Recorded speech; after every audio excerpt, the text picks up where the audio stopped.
չի բարձրացել հորիզոն, նրանք արդեն արթուն են։ Արագիլներն աշխարհի ամենագեղեցիկ ճանապարհորդներն են։ Թռչուններ, որոնք հազարավոր կիլոմետրեր են անցնում, բայց միշտ վերադառնում են նույն տունը։ Արագիլներն ապրում են տարբեր երկրներում, Եվրոպայից մինչև Աֆրիկա։ Աշխարհում հայտնի է 16-ից 17 տեսակ։ Մեր երկրում տարածված է սպիտակ արագիլը, բայց լեռնային գոտիներում հանդիպում է նաև սևը։ Հայաստանում արագիլը պարզապես թռչուն չէ,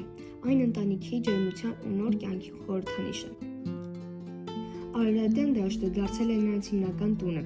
Նրանց նախընտրած վայրերը էլեկտրասյուներն են։ Իդեպ, հետաքրքիր է, որ զույգը թեև շինանյութը երկուսով է հայթայթում, բայց տունը կառուցում է մայր արագիլը։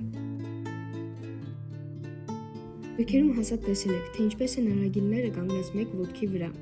Նրանք կարող են այդպես մնալ մի քանի ժամ, այդպես նրանք խնայում են իրենց էներգիան և նվազեցնում ջերմության կորուստը։ Կհասնեք, իսկ ինչպես են նրանք խոսում։ Արագիլները հիմնականում համարվում են լուռ թռչուններ։ Նրանք շփվում են իրար հետ կտուցների կտկտոցով։ Իդեպ, արագիլները գյուղացիների իսկական օգնականներն են։ Նրանք սնվում են միջատներով, ձկներով, եկկենցաղներով, սողուններով, մկներով, նաև բույսերով, այդպես ոչնչացնելով վնասատուներին։